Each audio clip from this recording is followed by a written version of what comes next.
Parce que nous, dans le fond, on a développé un terme là, qui s'appelle planificateur producteur, qui est un peu différent d'un planificateur, on va dire une planificatrice de mariage ou un planificateur d'événements traditionnel. C'est quoi la différence entre les deux? Hey, c'est énorme comme différence, là. Disons qu'un planificateur a des contacts et le terme que tu as utilisé, peux-tu me répéter le terme que tu as utilisé? Excuse-moi? Planificateur producteur. Producteur, c'est ça.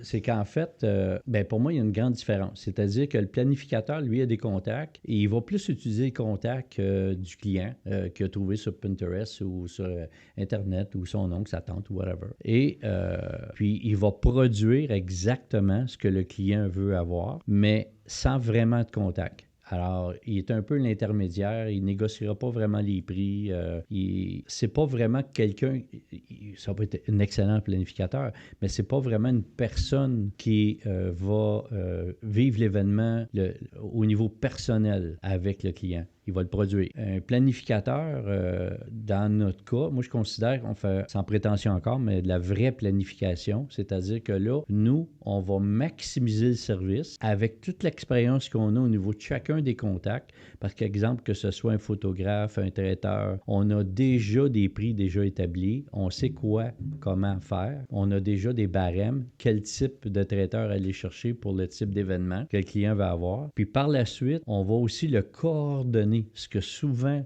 le planificateur ne fera pas. Alors, il va produire l'événement, mais il ne coordonnera pas vraiment. Il va le coordonner la journée de l'événement, mais un peu comme un metteur en scène, tu sais, à l'extérieur. Alors, je ne sais pas si ça répond clairement à ta Ouais, question. ben, dans le fond, si je comprends bien, un des éléments importants, là, c'est que un planificateur traditionnel va avoir des contacts, puis un planificateur producteur comme nous autres a des relations avec les fournisseurs.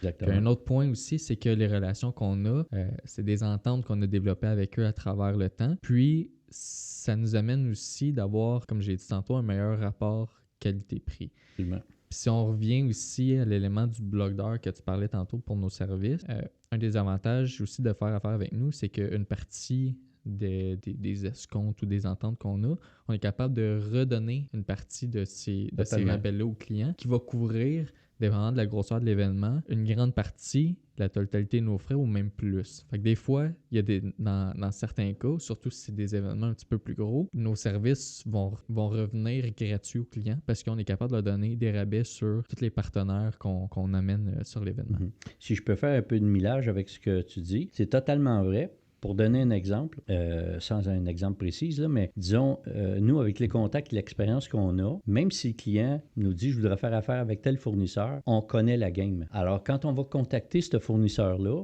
bien, on sait quoi lui demander, puis à quoi ne pas se faire prendre. C'est-à-dire que, exemple, oui, tu as de la vaisselle de porcelaine, mais c'est de la blanche. Est-ce que tu en as, disons, avec une catégorie un petit peu plus sophistiquée?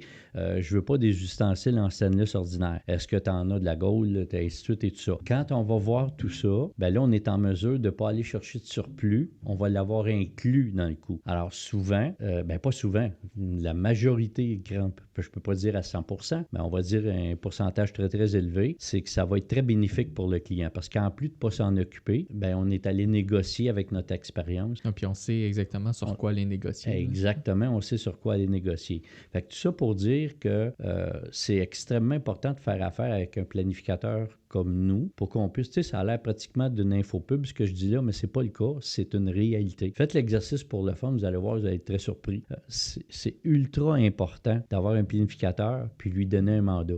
En donnant le mandat, il va vraiment travailler pour vous. Il n'ira pas négocier le prix pour négocier le prix, mais il va négocier le prix et le service pour que le fournisseur, le partenaire ait le maximum et que vous ayez le maximum aussi, vous en tant que client. Ouais, puis s'assurer de répondre aux vrais besoins. Aux vrais besoins. Parce que des fois, le client, il a certaines volontés, mais nous, on va être capable de savoir, OK, c'est tel besoin qu'il y a. Puis quand on fournit aussi, il ne faut pas se cacher que, exemple, si on prend de nos partenaires, OK, on ne peut pas faire ça avec les partenaires que le client nous donne. Par contre, dans nos partenaires, on en a vraiment beaucoup, que ce soit au niveau traiteur, DJ, VJ, photographe, ou ainsi de suite, là, son, éclairage et tout ça. On en a une panoplie. Alors, tout ça pour dire que Exemple, commun des mortels, le client, vous appelez, exemple, un fournisseur, notre compagnie de son d'éclairage et de projection. Vous appelez notre fournisseur, il vous charge un montant X, qui est le montant du marché. Mais nous, oui, on va peut-être avoir 30 mais on vous en refile 10 à 15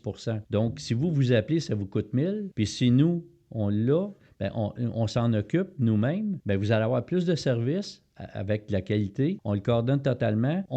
Ça va coûter 700, puis on vous en charge 850. Fait qu'on fait 150 pour s'en occuper, frais administratifs et tout ça, pour le coordonner. Et vous, ça vous coûte 150 de moins. Vous avez plus d'équipement. Vous, on coordonne, vous faites rien, puis vous sauvez de l'argent. Puis le point important, vous faites rien. Vous faites rien. Ça vous coûte moins cher, vous faites rien. Absolument. C'est un point extrêmement important. Disons que moi, je dirais, dans la majorité du temps, c'est le point le plus important. Vous n'avez rien à faire.